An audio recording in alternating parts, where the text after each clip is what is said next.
প্রিয় দর্শক, নাগরিক সংবাদ বিশ্লেষণে আপনাদেরকে স্বাগত জানাচ্ছি। আপনারা জানেন আমরা সাধারণত সংবাদের উপর ভিত্তি করে এই আয়োজনটা করে থাকি, সেই সাথে চেষ্টা করি সংবাদের পেছনের খবরগুলো জানার। আপনারা জানেন যে এই মুহূর্তে চলছে জাতিসংঘ সম্মেলন। জাতিসংঘ সম্মেলনে গতকাল রাতে আমাদের প্রধান উপদেষ্টা ডক্টর মোহাম্মদ ইউনূস ভাষণ দিয়েছেন। সেখানে আসলে আমরা কতটা অর্জন করতে পারলাম আমরা সেটা জানার চেষ্টা করব। সেই সাথে আজকে আমরা এক জিনিস স্মরণ করে দিতে চাই, যেটা হলো যে আমাদের রাজধানীর সফল মেয়র, প্রয়াত মেয়র আনিসুল হকের আজকে জন্মদিন। সেই আনিসুল হকের জন্মদিনকে নিয়ে আমরা একটু কথা বলবো।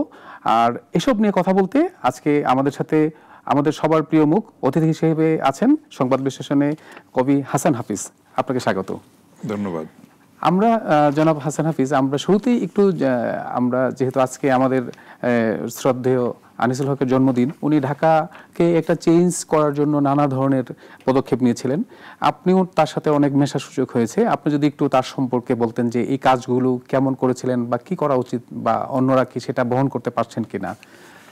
অসাধারণ স্বপ্নিক একজন মানুষ ছিলেন উনি, সেটা ফল আমরা পেয়েছি। আমরা দেখেছি যে মানে ঢাকার নাগরিক সুবিধা বৃদ্ধির ক্ষেত্রে, বিশেষ করে যানজট নিরসনে যে উত্তর সিটিতে উনি দায়িত্ব পেয়েছিলেন, নির্বাচিত মেয়র ছিলেন, সেখানে কিন্তু অনেক আধুনিকায়ন করেছিলেন বৈজ্ঞানিক উপায়ে। কিন্তু ইউরোপ এখনও যেগুলি আছে, এবং আপনি দেখবেন যে একটা ঢাকা চাকা নামে একটা পরিবহন সিস্টেম এখানে আছে, সেটা এসি বাস এবং মানে 10 টাকা ভাড়া।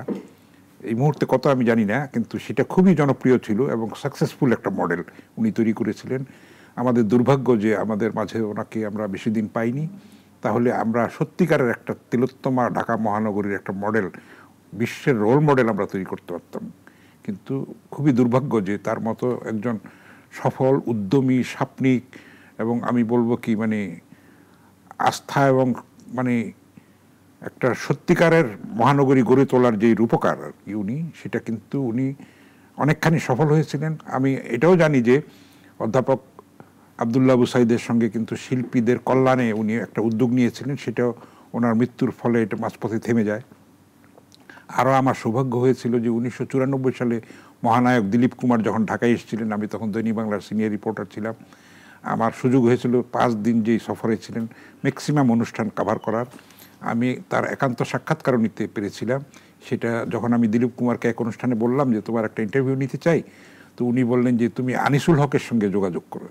আনিসুল হক ছিলেন দিলীপ কুমার সংবর্ধনা কমিটির সদস্য সচিব, তার সভাপতি ছিলেন AK ফিরোজ খান নুন, উনি প্রয়াত হয়েছেন। আনিসুল হকও প্রয়াত হয়েছেন। তো হরতালের সময় আওয়ামী লীগের হরতাল ছিল কঠিন, তখন ইন্টারকন্টিনেন্টাল হোটেলে দিলীপ কুমার উঠেছেন তার সফর সঙ্গীদের নিয়ে। হরতালের দিনে আনিসুল হকের বাসা থেকে রান্না করা খাবার দাবার তাকে নিয়ে দেওয়া হয়েছিল অ্যাম্বুলেন্স ভাড়া করে, অ্যাম্বুলেন্সে করে খাবার, সেগুলো আমি দৈনিক বাংলা লিখেছিলাম। সে খুব মজার কাহিনী আর কি। তার আনিসুল হক একজন সফল টিভি উপস্থাপক ছিলেন। বিটিভিতে তার জনপ্রিয় অনেক অনুষ্ঠান ছিল।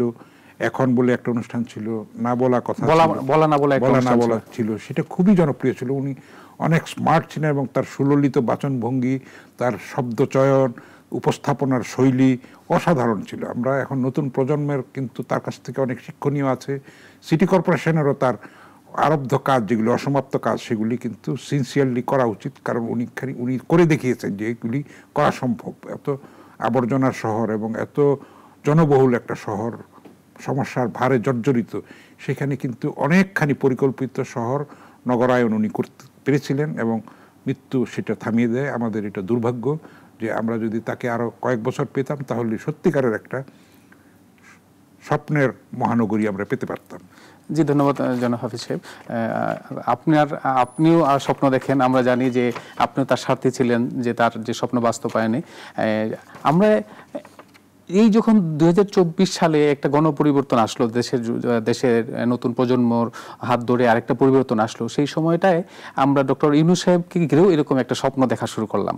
হ্যাঁ, আমরা চাই যে আনিসুল হকের স্বপ্ন বাস্তবায়নে আমরা ধারণা করছিলাম যে উনিও এই পদক্ষেপগুলো এগিয়ে নিয়ে যাবেন, এবং আনিসুল হক জনাব ডক্টর ইউনূস যিনি আছেন, তারও অনেক বড় বড় স্বপ্ন উনিও দেখেন। আমাদের ধারণা যে উনিও চেষ্টা করেন বাংলাদেশের উন্নয়নে। আমরা জানি যে সম্প্রতি উনি জাতিসংঘ সফরে আছেন, জাতিসংঘের সম্মেলনে গতকালকে চমৎকার বক্তব্য দিয়েছেন। উনি সাইড লাইনে অনেকগুলো বৈঠক করেছেন। আমি এখন একটু জানতে চাই যে এই জাতিসংঘ সম্মেলনে ডক্টর মোহাম্মদ ইউনূসের যে আমাদের যে মূল্যায়নটা, এটা কিন্তু ঠিকমতো কি অবস্থা, মানে এটা কি উনি তুলে ধরতে পারছেন, বা আমাদের যে একটা দাবাগুলো এগুলোকে বাস্তবায়ন করার ক্ষেত্রে ওনার ভূমিকাটা অবশ্যই কেমন তুলে হয়েছে? ধরতে পারছেন। ওনার মতো ব্যক্তিত্ব তো আমাদের দেশে আর দ্বিতীয়টি নেই। বিশ্ববাসী তাকে এক নামে চেনে, ইউনূসের দেশ হিসেবে চেনে বাংলাদেশকে। এবং আমাদের একটা নতুন ফিনোমিনন হয়েছে এবার, উনি ওনার সফরসঙ্গী করে প্রধান রাজনৈতিক দলগুলির নেতাদেরকে সঙ্গে নিয়ে গেছেন, সেটাও একটা নতুন জিনিস। সেখানে তাদের মধ্যে বোঝাপড়াটা হবে এই কয়েকদিনে, সেটাও একটা নতুন দিক। এবং এবারের জাতিসংঘ মানে যেই অধিবেশন হচ্ছে সেটারও আর একটা বৈশিষ্ট্য আছে, সেটা হলো যে এই ফিলিস্তিনকে যে বড় বড় প্রভাবশালী দেশগুলি স্বীকৃতি দিয়েছে, তারা কিন্তু এবার সেখানে ফিলিস্তিনের ইস্যুটা প্রাধান্য পাচ্ছে। এবং মানে বর্বর ইসরায়েলের যে প্রধানমন্ত্রী ওখানে বক্তব্য দিয়েছেন, এই যারা স্বীকৃতি তাদের বিরুদ্ধে সেখানে কিন্তু বিশ্ব নেতারা ওয়াকআউটও করেছে। তো এই দুইটা দিক। এবং ডক্টর ইউনূস বাংলায় বক্তৃতা দিয়েছেন, সেখানে সংস্কারের কথা বলেছেন, সম্পদ ফিরিয়ে আনার কথা বলেছেন, নির্বাচন যে ফেব্রুয়ারিতে হবে সেটা পুনর্ব্যক্ত করেছেন, সেই প্রতিশ্রুতি এবং আস্থা পেয়েছেন, অর্জন করেছেন, সেটাও একটা বড় দিক আমি মনে করি। সেটার আলোকে আমরা পথ দেখব, সামনের দিকে এগিয়ে যাব। আগে যে লন্ডনের বিএনপির ভারপ্রাপ্ত চেয়ারম্যান তারেক রহমানের সঙ্গে বৈঠক হয়েছিল, সেটা নিয়ে অনেকগুলি রাজনৈতিক দল আপত্তি করেছিল যে আমাদের সঙ্গে কথা না বলে। এইবার কিন্তু সেই সুযোগটা নাই, সবাইকে উনি সঙ্গে করে নিয়ে গেছেন। ফলে তাদেরও কিন্তু দায় দায়িত্ব আছে। আমরা চাই একটা সমঝোতার মাধ্যমে একটা দেশটা গণতান্ত্রিক অভিযাত্রায় এগিয়ে যাক এবং একটা স্থিতিশীলতা দেশে আসুক, তাই না? আপনি যে প্রয়াত মেয়র আনিসুল হকের অকাল প্রয়াত যে স্বপ্নের কথা বললেন, সেটা বাস্তবায়নের জন্য কিন্তু একটা নির্বাচিত দৃঢ় গণভিত্তির উপরে প্রতিষ্ঠিত একটা সরকারের প্রয়োজন। এখন আমরা দেখতে পাচ্ছি যে সিটি কর্পোরেশন দুটোই চলছে প্রশাসক দিয়ে, সেটা কিন্তু কোনোভাবেই বাঞ্ছনীয় নয়। আগের তথাকথিত অনির্বাচিত মেয়ররা পালিয়ে গেছে, তারা কিন্তু ক্ষমতার অপব্যবহার করেছে, দুর্নীতি করেছে, স্বজনপ্রীতি করেছে, লুটপাট করেছে। এবং কাপুরুষের মতো একজন বন্দী আছে, একজন পলাতক আছে। সেগুলিরও আমরা ন্যায্য বিচার চাইব, গ্রহণযোগ্য আন্তর্জাতিক মানের বিচার চাইব যেসব অন্যায় হয়েছে। এবং আমরা সেইখানে পথ দেখব যে আমাদের নতুন নির্বাচিত সরকার এলে যেগুলি অসমাপ্ত কাজ আছে মেয়র আনিসুল হকের, সেগুলি তারা বাস্তবায়ন করবেন। আনিসুল হক তো একটা প্রতীকে পরিণত হয়েছে, স্বপ্নের প্রতীক, এবং মানুষের আশা আকাঙ্ক্ষার প্রতিফলন উনি ঘটিয়েছিলেন। জনমত নিয়ে সবার সঙ্গে কথাবার্তা বলে উনি করে দেখিয়েছেন। শুধু এটা কাগজে কথা ছিল না, উনি বাস্তব করে দেখিয়েছেন। সেটার সুফল এখন আমরা ভোগ করছি। এটাকে এগিয়ে নিয়ে যেতে হবে, সেটার জন্য একটা নির্বাচিত গণতান্ত্রিক সরকার প্রয়োজন। আমরা খেয়াল করলাম যে গত কয়েকদিন উনি সাইড লাইনে অনেকগুলো বৈঠক করেছেন। আপনি প্যালেস্টাইন ইস্যুর কথা বলছেন, এই জায়গাটা থেকে আমি একটু জানতে চাই যে এই যে সাইড লাইনের বৈঠকগুলো, আমরা জানি যে একটা সুযোগ তৈরি হয় যে নিজের দেশকে তুলে ধরার। আসলে কি বাংলাদেশ সেই জায়গাটা তুলে ধরতে পেরেছে বলে মনে করেন আপনি? অবশ্যই তুলে ধরেছেন। উনি বাংলাদেশের অবস্থানকে সুদৃঢ়ভাবে ব্যাখ্যা করেছেন। উনি বলেছেন যে যেই জুলাইয়ের যে গণ অভ্যুত্থান, সর্বপ্লাবী যে ছাত্র গণ অভ্যুত্থান, এত রক্তপ্লাবী একটা অভ্যুত্থান, সেটাকে ভারত মেনে নিতে পারেনি। একটা ইন্টারভিউতে উনি বলেছেন, পরিষ্কার কথা। ফলে এই সম্পর্কটা টানাপোড়েনটা এখনো দূর হয়নি। এটা মানুষ দেখতে পাচ্ছে, বিশ্ববাসীর কাছে আমরা সেটা তুলে ধরেছি। সেটা দরকার আছে। এবং সামনে আমাদের নির্বাচন, সেখানে উন্নত বিশ্বের সহায়তা প্রয়োজন হবে। নানান ধরনের আর্থিক বলেন, অন্যান্য পদ্ধতিগত অন্যান্য সহায়তা প্রয়োজন হবে। তারা কিন্তু আমাদের এই অবস্থানকে স্বাগত জানিয়েছে এবং সহায়তার প্রতিশ্রুতিও দিয়েছে। আমরা চাইব যে একটা বিশ্ব নেতাদের সহায়তায় বাংলাদেশ একটা যেন রোল মডেল হতে পারে, একটা মানে সুন্দর একটা নির্বাচন, স্বচ্ছ, গ্রহণযোগ্য, আন্তর্জাতিক মানসম্পন্ন, সবার ভোটাধিকার নিশ্চিত করে, যেটা আমরা বঞ্চিত ছিলাম ১.৫ দশকেরও বেশি সময় ধরে। আমরা একটা গ্লানির কলঙ্কের অধ্যায় থেকে আমরা মুক্তি পাওয়ার একটা সুযোগ আমাদের তৈরি হয়েছে। সেখানে আমরা যেন দায়িত্বশীলতার পরিচয় দিই, আমাদের রাজনৈতিক দলগুলি যেন প্রজ্ঞা, দূরদর্শিতা, বিচক্ষণতা এবং দেশপ্রেমের পরিচয় দেয়, এবং পরমত সহিষ্ণুতার পরিচয় দেয়, এবং পারস্পরিক ছাড় দিয়ে একটা ঐক্যে পৌঁছানোর প্রয়োজন আছে। সেটা আমরা দেখতে পাচ্ছি যে হয়েছে, কিন্তু সেটার গতিটা প্রত্যাশিত রকমের বেগবান নয়, একটু মন্থর। এখনও অনেক জায়গায় খটকা লেগে আছে। আশা করি সেগুলি দূর হবে। আমরা আশাবাদী হতে চাই, আমরা স্বপ্ন দেখতে চাই। আমরা দেখেছি যে ডাকসু নির্বাচনেও অনেক জটিলতা ছিল, সেগুলি সংশয় ছিল যে শেষ পর্যন্ত হবে কিনা। হতে পেরেছে। এবং শান্তিপূর্ণভাবেই হয়েছে। আমরা চাইব যে জাতীয় নির্বাচনও যেন শান্তিপূর্ণভাবে হয়, কারণ ষড়যন্ত্র আছে, দেশের ভিতরে আছে, দেশের বাইরে আছে, এবং সামনে হয়তো আরো অভিনব হয়তো ঘটনা ঘটবে। আমরা যেন সতর্ক থাকি। জি, আমরা নির্বাচন প্রসঙ্গে আসতে চাই, কিন্তু আমরা আরেকটু ওই যে জাতিসংঘ যে সম্মেলনটা হলো সেই জায়গাটা থেকে আরেকটা ইস্যু আমরা করতে চাই, যেটা হলো যে দক্ষিণ এশিয়া যে আপনি জানেন যে সার্ক একটা খুব শক্তিশালী সংগঠন ছিল একটা সময়। এখন কি আমার কি সেই সময় এই প্রয়োজনটা তৈরি হয়েছে নাকি যে আমাদের এই প্রতিবেশীর সাথে সম্পর্ক তৈরি করা এবং এই সার্কের কে আবার একটু এগিয়ে নিয়ে যাওয়ার কিছু? সেটা তো সুযোগ তৈরি হয়েছে, সেটা তো ভারতকে রিয়েলাইজ করতে হবে। ভারতের কারণে এটা নিষ্ক্রিয় একটা সংগঠনের প্রতিষ্ঠা। ইইউ যদি এত শক্তিশালী হতে পারে, আমরা এশিয়া কেন আমরা পারবো না? কাছাকাছি তো আমরা যেতে পারবো, অর্ধেক তো আমরা করতে পারবো, কিন্তু আমাদের সদিচ্ছাটা নাই। যেহেতু ভারতের মোরলীপনার কারণে সমস্ত প্রতিবেশীর সঙ্গে তাদের সম্পর্ক নষ্ট হয়েছে, সেটা ভারতের ভেতরেও কিন্তু প্রতিবাদটা হচ্ছে, তাদের মধ্যেও সেই চৈতন্যোদয় হচ্ছে। আমাদের ভিসা বন্ধ করে রেখেছে ভারত, আমাদের অনেক অসুবিধার তৈরি করেছে, কিন্তু সেটার ফলে ভারত নিজেরাও ক্ষতিগ্রস্ত হচ্ছে, আমরাও হচ্ছি। সেটা কোনো সৎ প্রতিবেশী সুলভ আচরণ নয়। আমরা চাইব যে সমমর্যাদার ভিত্তিতে, ন্যায্যতার ভিত্তিতে, পারস্পরিক সম্মান এবং আস্থার ভিত্তিতে যেন সম্পর্কটা একটা দৃঢ় ভিত্তির মধ্যে দাঁড়ায়, পিপল টু পিপল যেন একটা সম্পর্ক হয়, কোনো বিশেষ পার্টির না, যেটা তথাকথিত স্বামী স্ত্রীর সম্পর্ক যেন না হয়। এবং সেটার প্রমাণ আমরা এখন দেখতে পাচ্ছি। অন্যায়ভাবে হাসিনাকে তারা আশ্রয় দিয়ে রেখেছে। শেখ হাসিনাকে বারবার মৌখিকভাবে অনুরোধ করা হয়েছে, লিখিতভাবে অনুরোধ করা হয়েছে, কিন্তু সেটা ভারত কোনো জবাব দেয় নাই, প্রয়োজনই মনে করে না। এগুলি তো বাধা হয়ে থাকবে। নানান ধরনের নাশকতা, অস্থিরতা, ইন্ধন যোগানো হচ্ছে বলে আমরা অভিযোগ পাই, চক্রান্ত হচ্ছে। ভারতের অনেক প্রোপাগান্ডা মেশিন আমাদের স্বাধীনতা, সার্বভৌমত্ব, সাম্প্রদায়িক সম্প্রীতির বিরুদ্ধে কিন্তু অপপ্রচার চালাচ্ছে। সেগুলিও কিন্তু বিবেচনায় নিতে হবে এবং বিশ্ববাসীকে এটা জানাতে হবে যে আমরা এগুলির শিকার হচ্ছি, আমরা এটার প্রতিরোধ যেন আমরা করতে পারি, সেই চেষ্টাটা করতে হবে। আমরাও চাই যে প্রতিবেশী সবগুলো দেশের সাথেই সম্পর্ক, বাংলাদেশ প্রতিবেশী সবগুলো দেশ নিয়ে এগিয়ে যাক। ভারত যে বহিরিতাবানা আমাদের সাথে করে সেখান থেকে বেরিয়ে এসে বন্ধুত্বের হাত বাড়াক। আরেকটু একটা জিনিস, জাতিসংঘে যেহেতু আছি, আমি ওই জাতিসংঘ নিয়ে আরেকটা কথা বলতে চাই। জাতিসংঘে আবার রোহিঙ্গা নিয়েও কথাবার্তা হবে, যেটা আমাদের জন্য একটা বার্নিং ইস্যু।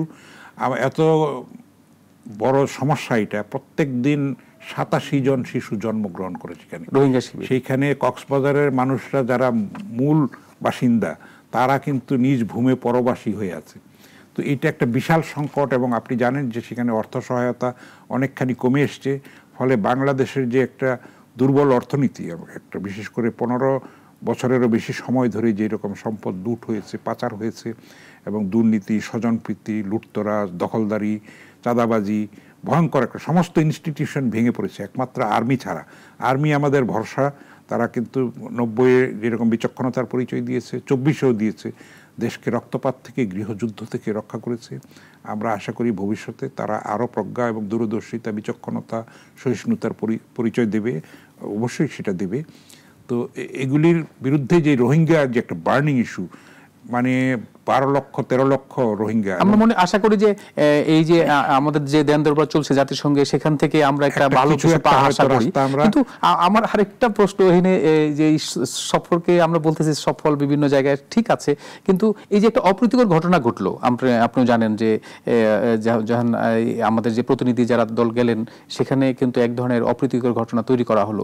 এটা কি বাংলাদেশের ভাবমূর্তি নষ্ট করেছে? ক্ষতি করেছে। সেটা তো কোনো দেশ দায়িত্বশীলতা এবং দেশপ্রেমের পরিচয় দেয়নি, তাই না?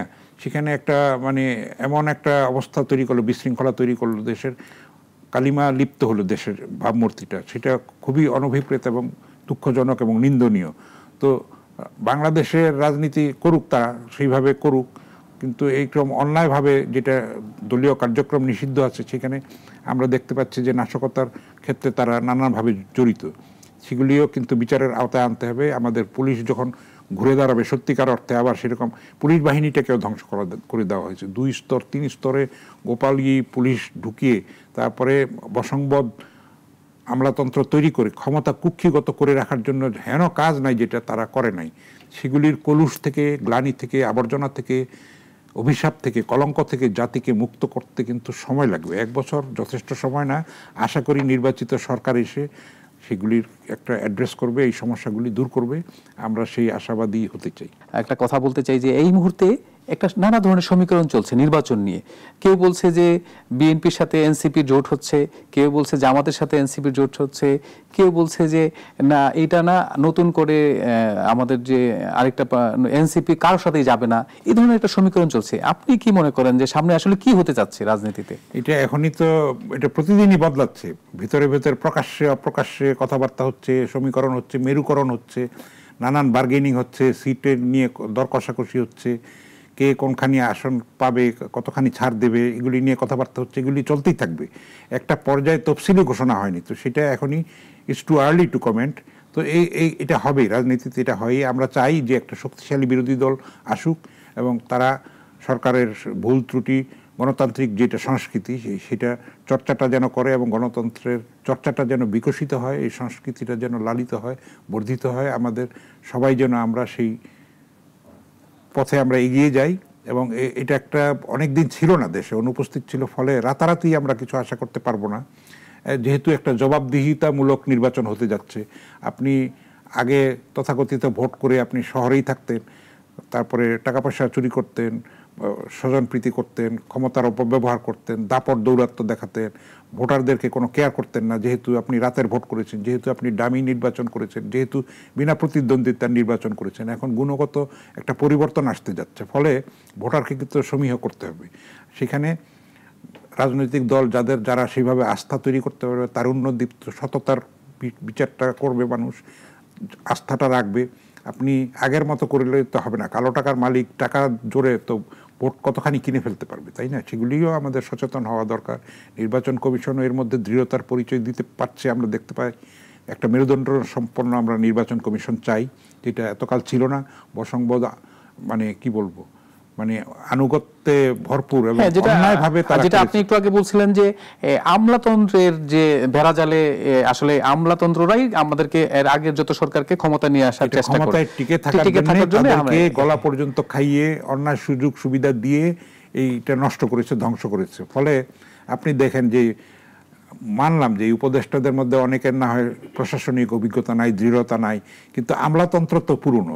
তার আপনি দেখেন জাপানে যত দুর্নীতি হয়, সরকারের পতন হয় ঘন ঘন, কিন্তু সেখানে কোনো খারাপ অবস্থা হয় না, যেহেতু সেখানকার রাষ্ট্রীয় কাঠামো, রাষ্ট্রযন্ত্রটা এত শক্তিশালী, এত সৎ এবং এত দক্ষ, ফলে কোনো ক্রাইসিস হয় না সেখানে। আমরা কিন্তু সেটা গড়ে তুলতে পারি নাই। তো এটা পারি নাই আমরা, যেহেতু ব্যক্তি এবং গোষ্ঠী স্বার্থ, দলীয় স্বার্থ এত বড় করে দেখেছি দেশের। আপনি দেখেন কত মানুষ পলাতক আছে আওয়ামী লীগের, এবং তারা এক বছরে একটু অনুশোচনা পর্যন্ত নাই, অনুতাপ পর্যন্ত নাই যে আমরা অন্যায় করেছি। এতগুলি প্রাণ গেছে, সেটা প্রমাণিত, চোখের সামনে আমরা দেখেছি। শত শত প্রাণ গেছে এবং এটা লেলিয়ে দিয়েছে, পেটোয়া বাহিনী লেলিয়ে দিয়েছে, রাস্তায় গুলি করেছে নির্বিচারে করে। এটা কি পরাধীন দেশ? তো সেটার তো বিচার হতে হবে। এটা অবশ্যই বিচারের আওতায় আনতে তাদের হবে, এবং রাজনীতিতে আসতে হলে তাদের সেরকম অগ্নি পরীক্ষা উত্তীর্ণ হয়ে শুদ্ধ হয়ে রাজনীতিতে আসতে হবে। আচ্ছা, মোর্চা গঠন নিয়ে আমার আরেকটা প্রশ্ন। এই যে সাম্প্রতিক সময়ে যদিও বিএনপির পক্ষ থেকে বলা হয়েছে যে মির্জা ফখরুল ইসলাম আলমগীর মহাসচিব, উনি দেন নাই, কি বলে, সাক্ষাৎকার দেন নাই ভারতের একটা গণমাধ্যম একটা যে মানে এই যে আপনি বলছেন যে আসন বন্টন, মানে ভাগাভাগি দলগুলোর সাথে, এটা কি আসলে মানে যদি উনি দিয়ে থাকেন বা দিয়ে দেন নাই, আমার আসলে কি এটা তো হওয়ার সম্ভাবনাই বেশি, নাকি আপনার কি মনে করেন? যে বিএনপি তো আগে থেকেই বলেছে যে আমরা অংশীদারত্বের ইয়েতে করবো এবং আমরা সবাইকে নিয়ে দেশটা চালাতে চাই। সেটা তো একটা প্রজ্ঞার পরিচয়। এবং আপনি দেখেন বিএনপি কিন্তু অনেক নিজেদেরকে সংশোধন করেছে, সময় উপযোগী সিদ্ধান্ত, কঠোর সিদ্ধান্ত রয়েছে। 7,000 নেতা কর্মীকে তারা বহিষ্কার করেছে। এটা নজিরবিহীন, বাংলাদেশের 55 বছরের ইতিহাসে আপনি এটা পাবেন না। কিন্তু সরকার তো সেইভাবে অ্যাক্ট করতে পারছে না।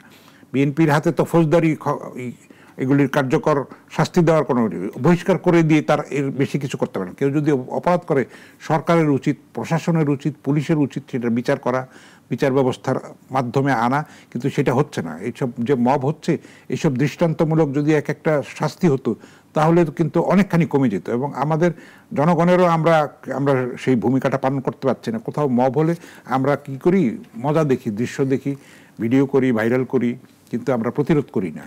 প্রতিরোধ করতে গেলে হয়তো 2-4 জন সামান্য আহত হতে পারে, কিন্তু তখন মব যারা সৃষ্টি করে, অন্যায় যারা করে, তাদের সংখ্যা তো কম। কিন্তু আমরা এত জনবহুল দেশ, মানে সব জায়গায় আপনি তো নির্জন কোথাও নাই, বন জঙ্গল পাহাড়ি এলাকা ছাড়া সেইভাবে নাই। তো তো কিন্তু এরকম অপরাধ করছে, পার পেয়ে যাচ্ছে, আমরা সেটা প্রতিরোধ করছি না। না, আমরা দেখছি যে মাঝে মাঝে যে আমাদের আপনি যে বলছিলেন যে সেনাবাহিনী কিন্তু মাঝে মাঝে কঠোর হচ্ছে এবং চেষ্টা করছে।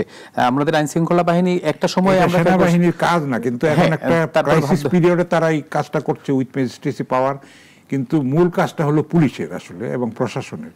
সেনাবাহিনী আছে একটা মানে ক্রাইসিস পিরিয়ডে তারা সামাল দেওয়ার জন্য নির্বাচন পর্যন্ত থাকবে।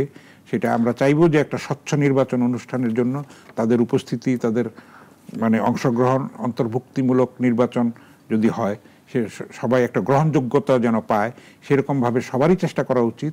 শুধু সেনাবাহিনীর একক দায়িত্ব না, প্রত্যেকটা নাগরিকেরই দায়িত্ব যে একটা সুন্দর নির্বাচনের গণতান্ত্রিক অভিযাত্রায় যেন আমরা এগিয়ে যেতে পারি, সেটার ক্ষেত্রে অবদান রাখা, সহিষ্ণুতার পরিচয় দেওয়া, সংযমের পরিচয় দেওয়া, দেশপ্রেমের পরিচয় দেওয়া এবং একটু ছাড় দেওয়ার মানসিকতা অর্জন করা।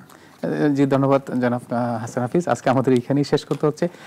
প্রিয় দর্শক, কথা বলছিলাম যে আমরা আসলে শেষ মুহূর্তে এসে আমাদের মূল কথা তৈরি হলো যে নির্বাচনটা কেমন হবে, নির্বাচনটায় আমাদের ভূমিকাটা কেমন হবে, আইন শৃঙ্খলা বাহিনীর ভূমিকাটা কেমন হবে। হ্যাঁ, আমরাও চাই, যে কবি হাসান হাফিজের সাথে সুর মিলিয়ে বলতে চাই যে আগামী নির্বাচন সুষ্ঠু, সুন্দর এবং খুব গ্রহণযোগ্য, সারা পৃথিবীর গ্রহণযোগ্য একটা নির্বাচন দেখতে চাই আমরা সেই প্রত্যাশা রেখেই আজকে সংবাদ বিশ্লেষণ এখানেই শেষ করছি। ততক্ষণ ভালো থাকবেন সবাই।